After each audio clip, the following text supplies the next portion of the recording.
একজন আমের জুড়ি মাথায় নিয়ে বাড়ি আইছে, আম কিনে নিয়ে 10টি মাসে।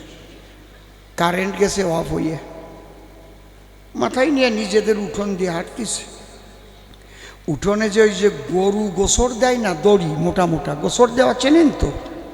হ্যাঁ, ওই পেঁচানো পেঁচানো আছে। ওই যখন পায়ের তলায় অন্ধকারে পড়িছে, ও ভাবছে সাপ। হয় না এরকম? আসো সাপ ভাবনা করে চিৎকার দিয়েছে, ওরে মারে, ওরে মারে, এই বলে গেছে। শীত হয়ে আমের জাকা নিয়ে পড়ি। ওর বউ ঘরের থেকে হেরিকেনারটা ধরিয়ে এসে দাঁড়ে দাঁড়ে, কি হয়েছে?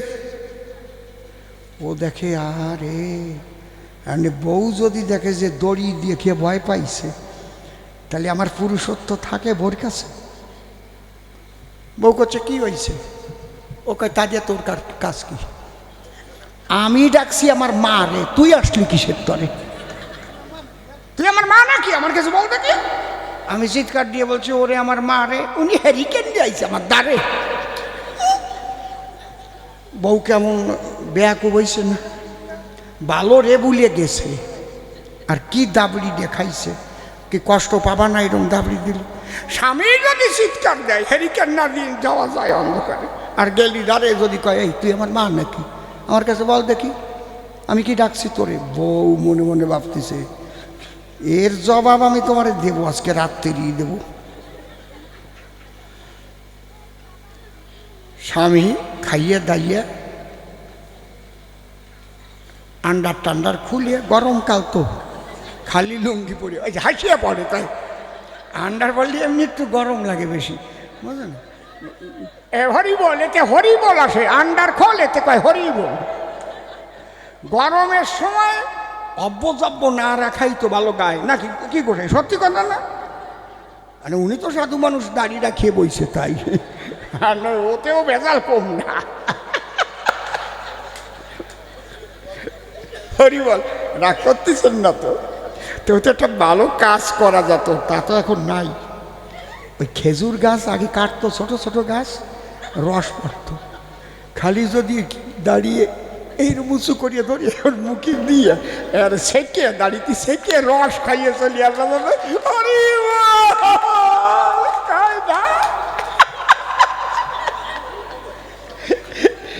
আপনারা নিয়ে একটু রস করলাম, সবাই হাসিয়ে বলিছে, ভালো হয়েছে না নাকি? কষ্ট পাইছেন নাকি? বাবা বাবা, এই তো সোনার মানুষ, প্রণাম করি আপনার ভাঙা পায়। জয় রাধে, কথা কই না মোটে। উনি কারে যেন ফোনে করছে, কবি গান হচ্ছে না, কও কীর্তন গান হচ্ছে। এখন ওই বউটা স্বামী তো ওই ঘরে যাইয়ে আন্ডার খুলে নিয়ে শীত হয়ে শুয়ে রয়েছে। আর বউ ওই মইয়ের উপরে আগে থাকতো, ওই হাড়ি টাড়ি কড়াই টড়াই থাকতে না, মই চেনেন তো? আমাদের ভাষায় কত সঙ্গ, চেনো কি সঙ্গ? হ্যাঁ, ওই মই, সেই কথাই কই। বাসই, মই, সঙ্গ, ওর উপরে ওই থালা বাসন কড়াই টড়াই থাকতো না, হাড়ি টাড়ি। করিছে কি বউটা, ওই দড়ি দিয়ে ঝুলানি থাকতো তো, দড়ি কাটিয়ে দিছে। কাটিয়ে দিলি ওই সব কড়াই থালা বাসন দুম করিয়া পড়িছে। পড়লি বউটা চিৎকার করছে, ওরে বাবা রে, ওরে বাবা রে। স্বামী ওই লুঙ্গি টান দিয়ে মাথায় খুলে নিয়ে ওই অবস্থায় আইছে। হ্যাঁ, কি হয়েছে? বউ কয় স্বামীর কাছে, তুমি আইছো কেন দাঁড়ে? আমি ডাকছি আমার বাবা রে। আমার কাছে বলো দেখি, তুমি আমার বাবা নাকি?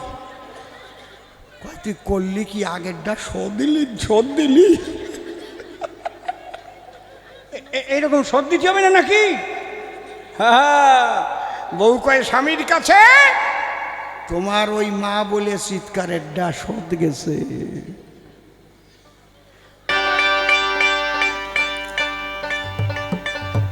কুন্তী কর্ণের কাছে গিয়েছিল কেন? কুন্তীর উদ্দেশ্য ছিল, আমি জানিয়ে দেই তুইও আমার ছেলে, তাই তো? এই জন্য রাত্রিবেলায় গিয়ে যাতে কর্ণের মানসিকতা ঘুরে যায়। তাহলে আমি যদি পঞ্চপাণ্ডবের আর একটা ভাই হয়ে থাকি, তাহলে আমি দুর্যোধনের দলে কেন থাকব?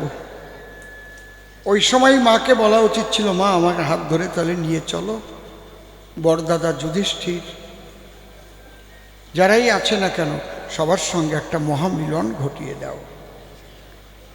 কি সুযোগটা হারালো কর্ণ। একটা মা যখন রাত্রিবেলায় ছেলের কাছে গিয়ে বলে, তুই তো এতদিন জানতি না, তুই আমারই ছেলে, তখন কি করবে সে? তার কি উচিত ছিল? আর কাব্যরস দিয়ে কয় কি, তখন বুভুক্ষ বক্ষে কুরুক্ষেত্র ডেকে বলেছে। কুরুক্ষেত্র ডাকিয়ে কয় কি করে? এইসব সাটাম দেওয়া কথা। বুভুক্ষ বক্ষে কুরুক্ষেত্র ডেকে বলেছে, তাই আমি কুন্তির একটা ছেলের রক্ত চাই। এ কোন জায়গা আছে? কুরুক্ষেত্র একটা মাঠ, সেই মাঠ নাকি ডাকে করছে, আমি কুন্তির একটা ছেলের রক্ত আমার দেও, আমি খাবো। মাঠ রক্ত খাই নাকি? গল্প দেওয়া একেবারে বুভুক্ষ বক্ষে, একেবারে মানে কব কি অবগুণ্ঠিত মুণ্ঠিত লুণ্ঠিত কুণ্ঠিত বলতে বলতে যে গল্প কোন জায়গায় যায় তা ঠিক পাই না। হ্যাঁ, একজন কয় আমাকে গ্রামে একটা লাউ গাছ হয়েছিল। কত ভালো হইতো, লাউ গাছ অত ভালো, কচি লাউ। ওই লাউ যদি খায় পেট ঠান্ডা হয়, লাউর মধ্যে প্রচুর ভিটামিন আছে। বা রামদেব বাবা বলেছে, খালি লাউ খাইয়েও একটা মানুষ থাকতে পারে বেঁচে। আরে কয় তা না, জানো না কিছু না, সেই লাউ এমন পাকা পাকলো, এত বড় হলো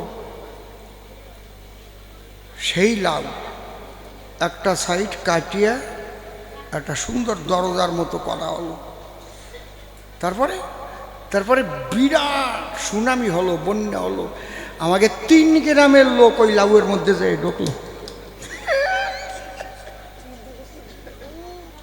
লাউর বসের মধ্যে ঢুকিয়ে বাঁচিয়েছিল খালি ওই লাউটার জন্য। কই এই চাটাম তুই শিখছিস কয়টি? কোথায় চাটাম নাকি? এই সমস্ত চাটাম বাবু কি করি?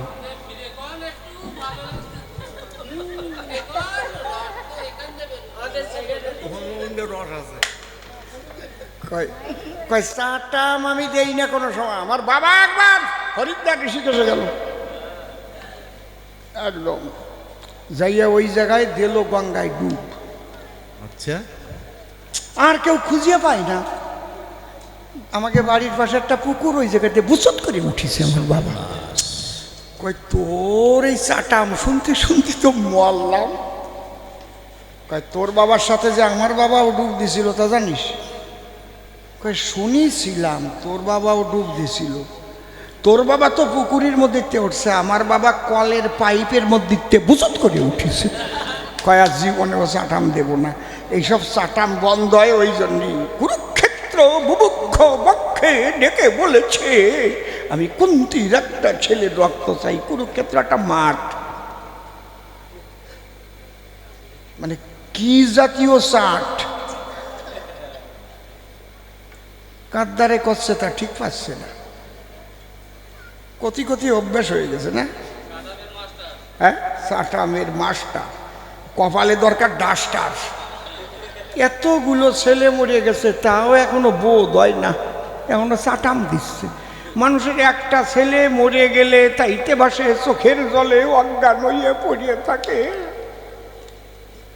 আর উনি কুরুক্ষেত্রের বুভুক্ষ বক্ষের কথা শুনতে পারে। বাঁচিয়ে থাকো, কয়দিন পরে শেষ হয়ে যাওয়া। আশীর্বাদ করি তোমার যারে বংশে বৃদ্ধি পাক, যেন বংশে বাতি দিতে কেউ না থাকে। হরিবল। ধরো না, আপনাকে বাড়ি পাঠানোর ব্যবস্থা করতেছি। হা হা হা। জনম ভরিয়ে ধরিয়ে গেলি তুই পরের ভুল ত্রুটি। জনম ভরে ধরে গেলি তুই পরের ভুল ত্রুটি। জনম ভরে ধরে গেলি তুই পরের ভুল ত্রুটি। তোর নিজের ঘরের আবর্জনা, ও তোর নিজের ঘরের আবর্জনা তর্জমা তোর নাই মুক্তি। জনম ভরে ধরে গেলি তুই পরের ভুল ত্রুটি, জনম ভরে ধরে গেলি তুই পরের ভুল ত্রুটি। মুখে শুধু পরনিন্দাবাদ, পারলেতে শুনলি কুসংবাদ, রসনা দেখ পুরস আদি করেছিস আস্বাদ। করেছিস তোর ত্বকে বাধায় শখের ফ্যাসাদে কুদৃশ্যে তোর চোখ দুটি। জনম ভরে ধরে গেলি তুই পরের ভুল ত্রুটি, জনম ভরে ধরে গেলি তুই পরের ভুল ত্রুটি। এক ধরনের মানুষ আছে শোনেন নারী নরে, নিজে দোষী হয়ে শুধু পরের দোষটা ধরে। নিজের দিকে তাকিয়ে কথা বলে না কখন, সবাই যেন মন্দ কেবল ও ভালো একজন। এই ধরনের কিছু মানুষ আছে, সবাই খারাপ আমি বলো কি। আমার এই দলের সব মানুষ যদি আমার খারাপ কয়, আর আমি যদি বলি আমি হচ্ছে সবচাইতে ভালো মানুষ, তাহলে বুঝতে হবে আমার মতো সিটিং বাজার নাই কি। আর আমি যদি বলি বাবা আমি মানুষ ভালো নই, জন্ম নিয়ে তবে আমি কৃষ্ণ কথা কই, এরা যদি বলে না না উনি নিজে ত্রিনাদপি ভাবের জন্য এই কথা বলছেন, ওনাকে আমরা চিনি, উনি ওনার সাথে ঘুরি আমরা সব পাই, যদি উনি ভালো মানুষ তাহলে আমি ভালো মানুষ হব কি, ঠিক কি না?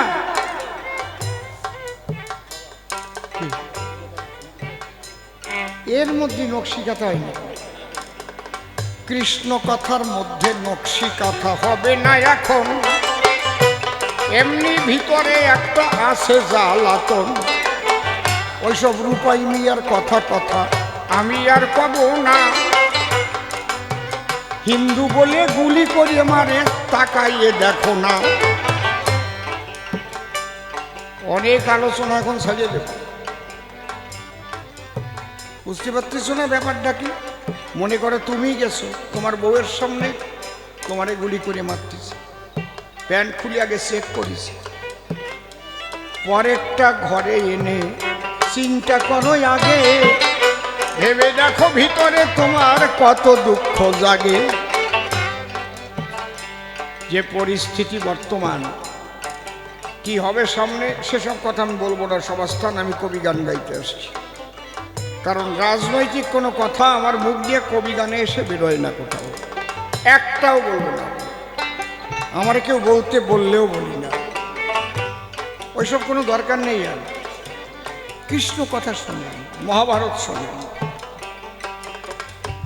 কত সুন্দর করে আমরা বলতাম। ইসলামী আলোচনা আমি কম করেছি না, এখন ঘৃণা জন্মে গেছে। এ কি হচ্ছে এটা?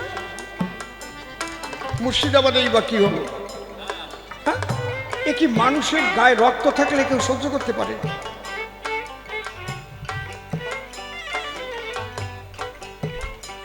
দেখেন উনি যে প্রশ্নগুলো করে গেছে প্রত্যেকটার জবাব আছে। উনি বলেছে কর্ণ একজন ভক্ত ছিল, তাকে মানলে কেন? না, কর্ণ কোনোদিনই ভক্ত না, কর্ণ দাতা। ভক্তের আগে দাতা শব্দটা কখনো ব্যবহৃত হবে না। দাসানুদাস, ভক্তের আগে দাতা শব্দ ব্যবহার হয়। দানবীর হরিশ্চন্দ্র ভক্ত না, দাতা কর্ণ ভক্ত না। বুঝতে পারছেন কি বলছি? ভক্ত হওয়া শক্ত বটে, মাটির মতো হওয়া চাই, অত সোজা না ভক্ত হওয়া। দাতা কর্ণ প্রতিজ্ঞা করেছিল, দান যজ্ঞ করেছিল, যে যা চাবে তাই দেব, মনে আছে ভাবো এই পৃথিবীর মধ্যে আমি একজন বড় দাতা হব। এই যে আমিত্ব জ্ঞান, তুমি কি দান করবা, তোমার কি নিয়ে আসতো আর কি দিবা? ভক্ত কখন হয়? যখন সে বোঝে জগতে কিছু আমার নয়, সব ঈশ্বরের দান। তোমার এই আনন্দ যজ্ঞে আমার নিমন্ত্রণ, কবিগুরু রবীন্দ্রনাথের কলম। তোমার এই আনন্দ যজ্ঞে আমার নিমন্ত্রণ। কি দেবা, কি দান করে তুমি দাতা হবা? কি আছে তোমার? যা কিছু ঈশ্বরের সম্পদ আমরা সকলে ভোগ করি। আমার জন্মের আগে সৃষ্টি করলেন স্বয়ং শ্রীহরি। আমায় সৃষ্টি করার আগে আমার জীবন ভরে যাহা লাগে সব করেছো ভাগে ভাগে তুমি তো। আবার তোমার তুমি চলে গেলে তখন আমি যাই মরি। তোমার হাতের পুতুল হয়ে নাচি ও দয়াল হরি। তোমার মতো বান্ধবকে বা দিবানিশি করো সেবা, সুখ দুঃখ সব তুমি নেবায় জীবন ভরি। মিছে মোহমায়ায় বন্দী হয়ে আমিত্বের বড়াই করি।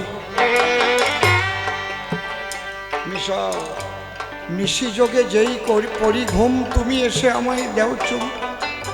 পরায় দাও প্রীতির কুমকুম নিঝুম রাত ভরি। তুমি সারা নিশি জাগো হরি, আমি যখন ঘুম পড়ি। বাতাসের অক্সিজেন, নদী ভরা জল, বৃক্ষ ভরা ফল, কত খাদ্য সম্ভার এ ধরনী তল, সবই তোমার দান। আমার কি আছে, দাতা হব আমি।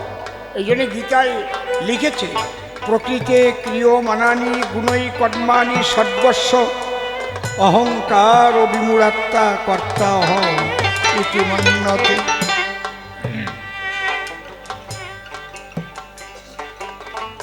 গান্ধারী, তুমি কি কি যে বলে গেছো, তুমি নিজেও ঠিক পাওনি।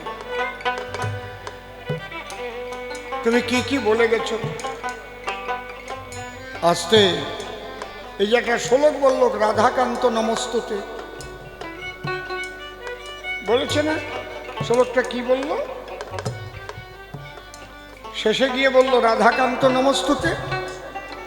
হে কৃষ্ণ করুণা সিন্ধু দীনবন্ধু জগৎপতে, গোপেশ গোপিকা কান্ত রাধাকান্ত নমস্তুতে। এই নাকি অর্জুনের কাছে কইছে। গীতার কোন পাতায় লেখা আছে?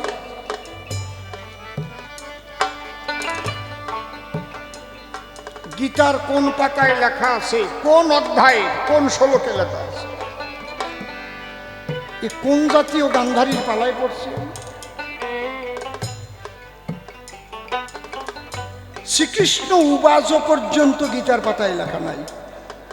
কোন জায়গায় দেখাতে পারবেন না শ্রীকৃষ্ণ উবাচ, সব জায়গায় ভগবান উবাচ, অর্জুন উবাচ। আনেন দেখেন, প্রথমে ধৃতরাষ্ট্র উবাচ, তারপর সঞ্জয় উবাচ।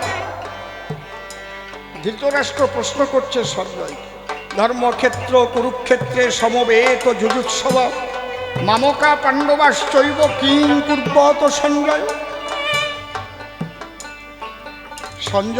সঞ্জয় দূরদর্শনের ক্ষমতা পেল কার কাছ থেকে? ব্যাসদেবের কাছ। এই জন্যে সঞ্জয় ধৃতরাষ্ট্রের কাছে বসে বসে কি ঘটনা ঘটছে সেই কুরুক্ষেত্রে সেইগুলো বলছে ধৃতরাষ্ট্রের পাশে। যেমন অস্ট্রেলিয়ায় খেলা যদি হয়, টিভির মধ্যে আমরা দেখি না, এই যে বল মারলো, ব্যাট মারলো, দেখি না? মহারাজ সেঞ্চুরি করিবে। এই যে দূরদর্শন শব্দটা কিন্তু এখান থেকে এসছে, সঞ্জয় থেকে। অর্জুন কোন জায়গায় বলল হে কৃষ্ণ করুণা সিন্ধু দীনবন্ধু জগৎপতে গোপেশ গোপিকা কান্ত রাধাকান্ত নমস্তুতে? তুমি মনে হয় ব্যাসের লেখা ডাইরেক্টরি পঞ্জিকার থেকে তুমি এই মুখস্থ করিস। হ্যাঁ, কোন জাতীয় গান্ধারী তুমি? তোমার সাথে কথা বলার আগে মনে নিজের দুই কান ধরি,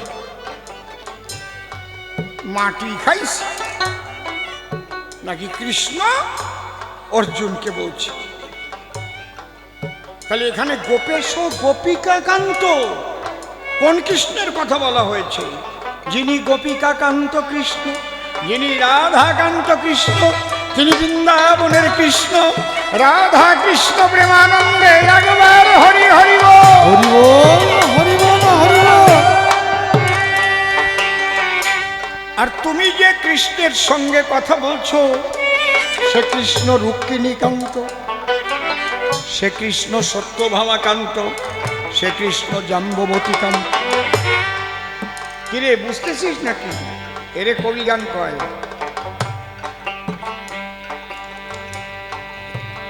কি বাবা? হ্যাঁ হ্যাঁ, কায়দা আছে। কি সমল? একেবারে কইয়ে কইয়ে ঠেলে নিয়ে যাচ্ছে, মোটে খোড়া পাও দিয়ে ঠেলতে ঠেলতে নিয়ে যাচ্ছে। একজনের 3টে মাইয়ে হয়েছে। দাঁড়া, এই দাঁড়া, চুপ করতো একটু, বাবনা থামা, কইয়ে নেই, রাখ। 3টে মাইয়ে হয়েছে। একটা মাইয়ে ভারী সুন্দরী, সেকেন্ড যে ডটার সেও খুব সুন্দরী, কিন্তু তৃতীয়টা একটা চোখ টেরা, চুলি রাগা সেরা, খড়ম পাইয়া। বুঝতে পারছো? এই কথা কইয়ে না, মানে যে কয়টা অলক্ষীর চিহ্ন সেই কয়টা,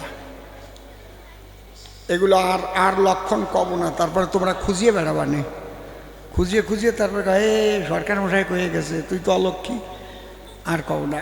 ঠিক পাইছে। এখন ওই বড় মেয়ে আর মেজে মেয়েরে বিয়ে দিয়েছে। একজন হচ্ছে ব্যারিস্টার আর একজন ডাক্তার। এখন ছোট ওই মাইয়া, ও কি কেউ করতে চাই বিয়ে? 50 লক্ষ টাকা পণ দিয়ে এক খোড়া উকিলের সাথে বিয়ে দিয়েছে। উকিল তাও খোড়া।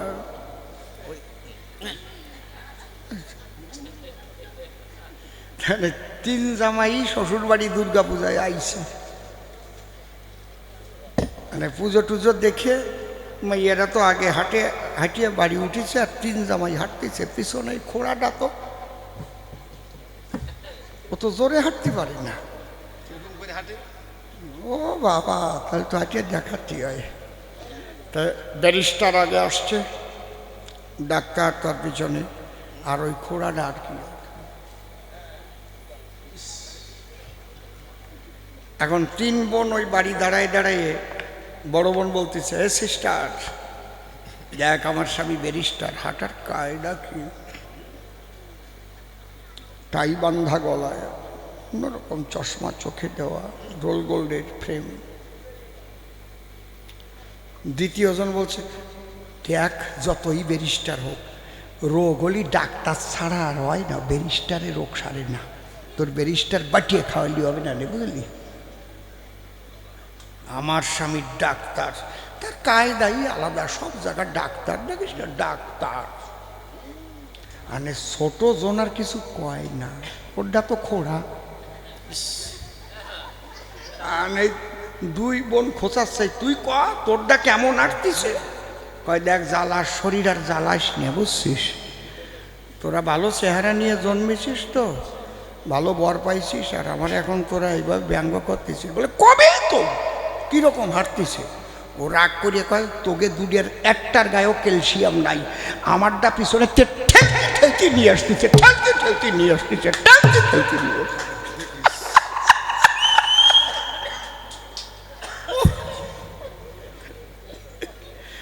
উনি ওই খোড়া ঠ্যাং দিয়ে ঠেলতে নিয়ে যাচ্ছে। হ্যাঁ, এ কি তাহলে? কোন তো দেখি দাতা আর ভক্ত মিলাই দিছে। দাতা ভক্ত কখনো এক নয়। কৃষ্ণ ভক্ত কারে কয়? কেশাগ্র 100% করি, তাহার সম সূক্ষ্ম জীবের স্বরূপ বিচারী, তাহার মধ্যে স্থাবর জঙ্গম দুই ভেদ, জঙ্গমে তির্যক জলচরে স্থলচর বিভেদ, তাহার মধ্যে মনুষ্য জাতি অতি অল্পতর, ম্লেচ্ছ পৌলিন্দ বৌদ্ধ সবর, তাহার মধ্যে কিছু কর্ম করে ধর্ম নাহি গণে, ধর্মচারী মধ্যে আছে বহুত কর্মনিষ্ঠ, কোটি কর্মনিষ্ঠ মধ্যে এক জ্ঞানী শ্রেষ্ঠ, কোটি জ্ঞানী মধ্যে আছে একজন মুক্ত, কোটি মুক্ত মধ্যে দুর্লভ এক কৃষ্ণ ভক্ত। কৃষ্ণ ভক্ত নিষ্কাম অতএব শান্ত, ভুক্তি মুক্তি সিদ্ধিকামী সকলই অশান্ত। কৃষ্ণ ভক্ত নিষ্কাম। এইবার প্রশ্ন করতে পারেন, তাহলে যুধিষ্ঠির আদি ওরা যুদ্ধ করলো কেন? ওকে কি রাজ্যের কামনা ছিল না? না, ছিল না। 13 বছর বনবাসে থাকার পরে 12 বছর বনবাসে 1 বছর অজ্ঞাতবাস করিয়ে এসে ফিরে আমাকে পাঠালো দুর্যোধনের ধারে। ডাক দিয়ে বলল, কৃষ্ণ বলি তোমার ঠাই, আমাদের আর অর্ধেক রাজত্বের দরকার নাই, চুক্তি মতো তো অর্ধেক পাই।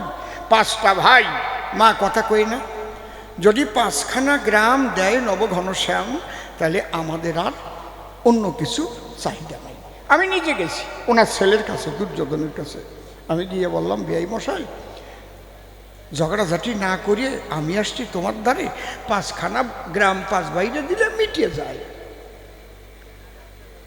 ডাক দিয়ে কয়, আমার একই কয় শুনবেন, হে কৃষ্ণ নীলবদ্ধ নীলপদ্মে, সুচাক্র মেদিনী দেব না আমি বিনা যুদ্ধে, সূচের আগায় যেটুক মাটি ওঠে তাও দেব না, যুদ্ধ করে নীতি কয়। দেখেছেন? এই যুদ্ধ যখন হলো শেষ, এই ধ্বংসের পরিবেশ, যুধিষ্ঠির সিংহাসনে যখন বসেছিল, আমি গেলাম কুন্তির ঠাই, গিয়ে বললাম, পিসিমা এখন আমি বিদায় চাই।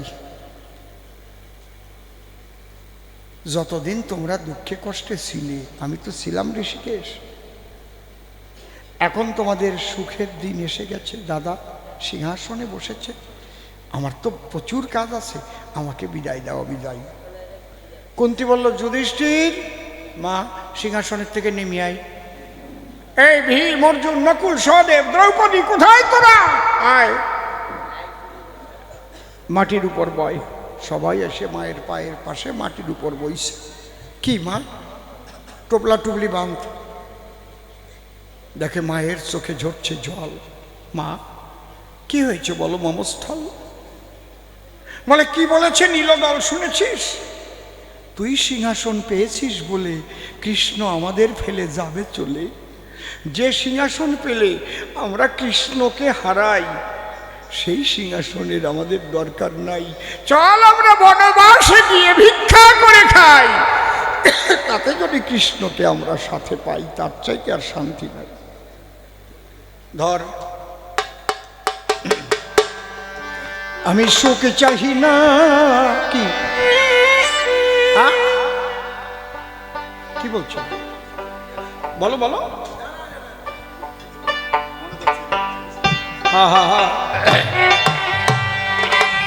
আমি সুখ চাহি না তোমার কাছে, কাঙাল হতে আশা আমার। সুখ চাহি না তোমার কাছে, কাঙাল হতে আশা।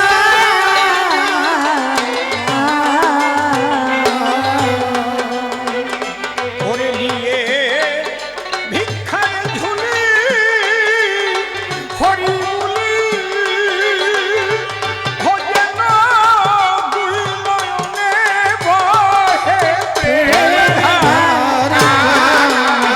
হতে আশা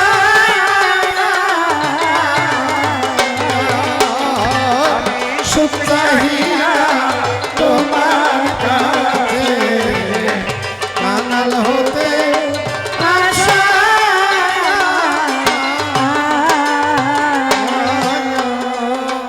ওরে বারে বারে পাঠাও ভবে, তাতে নাই কো দুঃখ। ওরে এমন গর্ভে জন্ম দিও, যার কৃষ্ণ সুখে সুখ। বারে বারে আমারে পাঠাও ভবে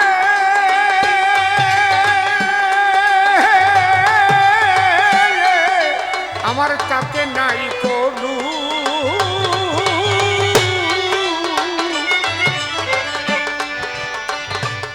এমন করবে জন্ম জন্ম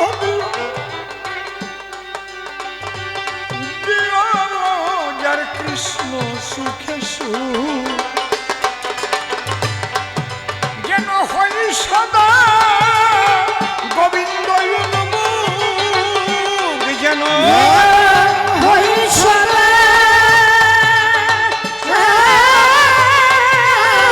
গোবিন্দ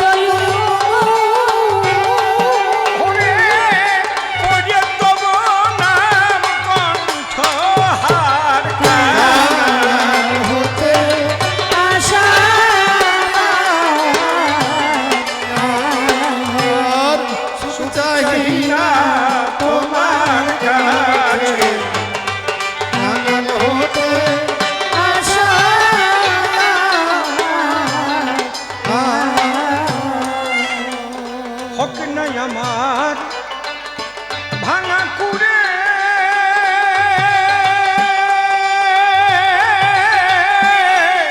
আমার তাতে দুঃখ নাই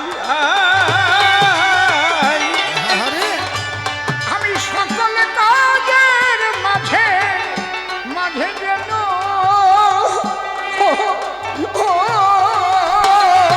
কৃষ্ণ গুণ গাই ওরে যেন প্রেম সাগরে ডুবিয়া যাই যেন প্রেম সাগরে ডুবিয়া যাই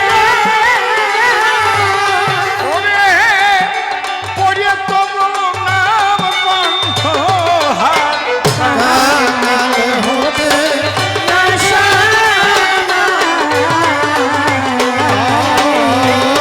সুখ চাহি না তোমার কাছে কাতল হতে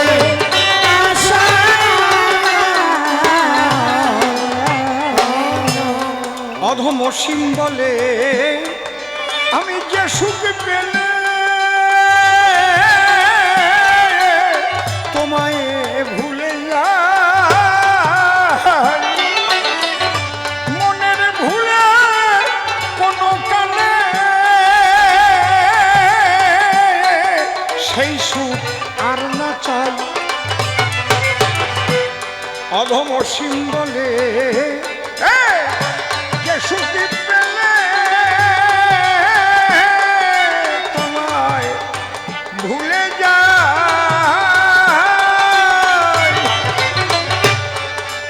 আমি মনের ভুলে কোনো কালে সেই সুখ আর না চাই ওরে ও যে দুঃখের মাঝে তোমারে পাই রে দুঃখের মাঝে তোমারে পাই আমি সেই দুঃখ সাগরে দিব সার হতে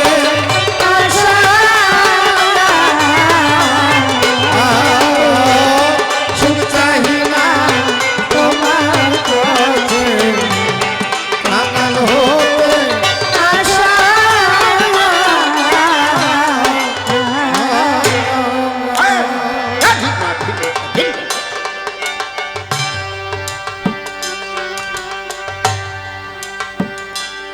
তাহলে দাতা আর ভক্ত এক না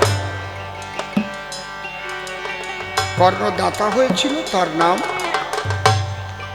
দাতার খাতায় লেখা আছে কেউ বলবে না ভক্ত কর্ণ কর্ণের সবচাইতে ভুল হয়েছে মাকে অবজ্ঞা করা এই আমিত্বের দ্বারা সেদিনই ফিরে যাওয়া উচিত ছিল শ্রীকৃষ্ণের পদপ্রান্তে ফিরে যেতে পারবে না কর্ণের উপরে অভিশাপ করেছিল পরশুরাম যে কুরুক্ষেত্রে যুদ্ধে যেদিন যাবে সেদিন তোমার রথচক্র মেদিনীতে গ্রাস করবে, আর অর্জুনের বানাঘাতে তোমার মৃত্যু হবে। কারণ গুরুদেবের সঙ্গে চাতুরি করেছিল, গুরুর অভিশাপ। বিশ্ব মরেছে, অম্বার উপরে অত্যাচার করেছে। কাশী রাজার 3টি মেয়ে নিয়ে এলো নিজের হাত দিয়ে রথে তুলে। 2 মেয়েকে বিয়ে দিল ভাইয়ের সঙ্গে। অম্বা বলল, আমি অন্য কাউকে বিয়ে করব না, তুমি আমাকে নিয়ে এসেছো। বিশ্ব বলল, না নারী, আমি আজীবন ব্রহ্মচারী, তোমাকে বিয়ে করতে পারি না। অনেক বাকবিতণ্ডা হলো। পরশুরামের নির্দেশে অম্বা শিবের সাধনায় বসল। শিব এসে সাক্ষাৎ দেখা দিল। কি চাও মা? বলে, আমি চাই ভীষ্মের মৃত্যু। নারীর জীবন নিয়ে খেলা করেছে। আগুন নিয়ে খেলা করার চাইতেও মারাত্মক যারা নারীর জীবন নিয়ে খেলা করে। নারী ধরিত্রী, নারীর গর্ভে সাধু মহাপুরুষ অবতার নারীকে অবলম্বন করে তারা আবির্ভূত হয় ধরণী পর। এই জন্যে ভারতীয় সনাতন ধর্মে নারীর সম্মান দিয়েছে। স্বয়ং শিব নারীর পদতলে শয়ন করেছে। স্বয়ং বৃন্দাবনের কৃষ্ণ রাধার পায়ে দাসখত দিয়েছে। শারদরল খণ্ডনম মম শিরসি মুণ্ডনম দেহি পদ পল্লবম উদারম শ্রীরাধে। যারা যারা নারীর সঙ্গে চিট করেছে, নারীর চোখের জল ফেলেছে অকারণে, কারো কাছে না বললেও তাদের যে কি দুঃখ মনে, টাকা পয়সা হতে পারে, গাড়ি বাড়ি হতে পারে, কিন্তু মনের শান্তি থাকবে না। বিরাট সম্মান পেতে পারে, কিন্তু মনের শান্তি থাকে না ভিতরে। হরি বলো, হরি বলো।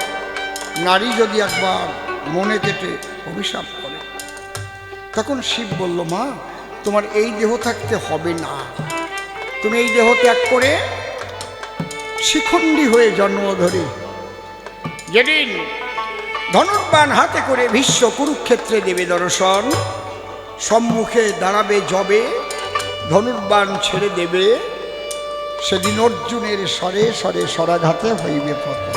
আমার দোষটা কি? হ্যাঁ, বাতাসে কব কি আর আইছিল, যাতা বললাম না, কিছু না পাইয়া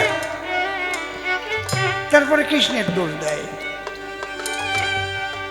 তোমার নিজের কর্মফল, তোমার ছেলেদের কর্মফল তা বোঝো না? তোমার ছেলে কি না করেছে? অগ্নিদ করলষ্টৈব শস্ত্রপাণি ধনাপহ বৃত্ত ভাজ্যা হরস্তৈব সরৈব আততাই ভবে। শুধু শুধু পাণ্ডবদের পুড়িয়ে মারবার জন্য যত গৃহ তৈরি করেছে। তো কৃষ্ণ সহায় ছিল, তাই বিদুরের মতো ভক্ত খবর দিয়েছিল বলে বেঁচে গেল। কি অন্যায় ছিল বলতে পারো? কোন অন্যায় তোমার বাবা করেছিল সুবল রাজা, আর তোমার 100 ভাই করেছিল? তোমার ওই ছেলে দুর্যোধন, বলতে পারো কি কারণ? তাদের খুন করবার জন্য মাটির নিচে ঘর তৈরি করে আটকে সব মেরে ফেলেছিল, একা শকুনি বেঁচেছিল। তাকে সাপোর্ট করে কথা বলো তুমি? হ্যাঁ, এইরকম ছেলেকে তুমি বীরের সম্মান দিচ্ছ? চোখে দেখছো না যে তোমার ছেলে কি করছে? আর তুমি আমার নিন্দা করছো। বলে, গুরুর কাছে মিথ্যা কথা বলালো কেন? যে মিথ্যা কহিলে হয় মানব কল্যাণ, মনে রেখো সেই মিথ্যা সত্যের সমান। একটা প্রশ্নেরও জবাব আমি বাকি রেখে যাই না কখনো। বাকি থাকলে আমাকে স্মরণ করিয়ে দেবেন, এটা আমার আদর্শ। যদি কোনোটা ভুলে যাই সেটা আলাদা ব্যাপার। বলেছে না গুরুর কাছে মিথ্যা বলেছি। উদ্দেশ্য নিয়ে বিচার হয়। শ্রীকৃষ্ণের উদ্দেশ্য কি? ধর্মরাজ্য প্রতিষ্ঠা। উদ্দেশ্য যদি মহৎ হয়, মহৎ উদ্দেশ্যে মানুষ খুন করাও পাপ হয় না, ধর্ম। আজকে টেররিস্টরা ভারতে ঢুকে যাচ্ছে, যদি আমার সেনা তার 200 গুলি করে মেরে ফেলে, তা থেকে সেনার নামে ফাঁসির হুকুম হয় নাকি? উদ্দেশ্য মহৎ। ভারত মাতাকে তারা শান্তিকে রাখার জন্য ভারতবাসীকে রাত দিন জেগে আছে, হাতিয়ার হাতে করে। মহৎ উদ্দেশ্যে মিথ্যা কথা বললেও পাপ হয় না। দেখতে হবে উদ্দেশ্য।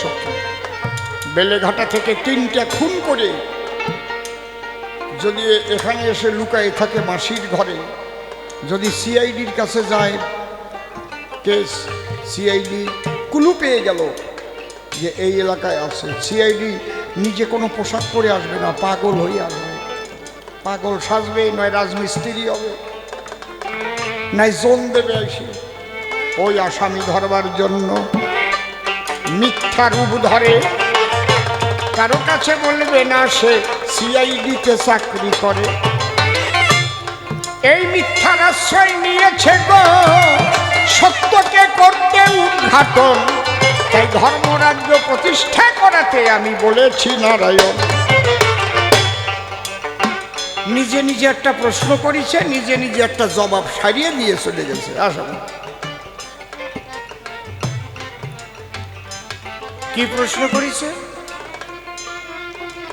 সেই প্রশ্ন যে শ্লোক দিয়ে করেছে সে শ্লোকই নাই গীতায়। তারপরে প্রশ্ন করেছে, তুমি যদি সেই কৃষ্ণ না হও তাহলে অর্জুন রে বললে কেন রাধাকান্ত নমস্তুতে? আবার তুমি পরে যখন অর্জুন বলল গীতা কও, তুমি কেন বললে যে আমি পারবো না, আমি তখন ব্রহ্মের সঙ্গে যোগযুক্ত ছিলাম? প্রশ্ন করবে, আবার জবাবও দেবে। শুনেন, তোর নাম কি? কয় আমার নাম ধরে ডাকও দেবা, আবার জিজ্ঞাসা করবো। এই জায়গায় তো জবাব হয়ে গেছে, আমি যে সেই পরম ব্রহ্ম, পরম কৃষ্ণ নই, সেই কথা অর্জুনের কাছে আমি নিজে কই। তখন যোগযুক্ত ছিলাম বলে গো আমি বলেছি তোমার ধারে, এখন যোগ বিচ্ছিন্ন হয়েছে, পারবো না বলিতে পারে। এই জায়গায় তো জবাব। এই জন্যে বলছে ঈশ্বর পরম কৃষ্ণ সচ্চিদানন্দ বিগ্রহ, অনাদিরাদি গোবিন্দ সর্বকারণে কারণ। এমনি ঈশ্বর পরম কৃষ্ণ, আর আমি বিষ্ণু শক্তি নারায়ণ কৃষ্ণ। বলি তোমার ঘরে তার সঙ্গে যুক্ত হয়ে বলেছিলাম অর্জুনের গোসল। তুমি নিজে প্রশ্ন করে নিজে জবাব দিলে সেবে নিজেই বোঝো নাই। প্রত্যেকটার প্রশ্নের জবাব দিলাম। গান্ধারী এসো আমার ঠাই। এইবার আমরা দুইজন মিলে মনে আছে ভাবো, মিলন গীতি গেয়ে সবাইকে বাড়িতে পাঠাবো।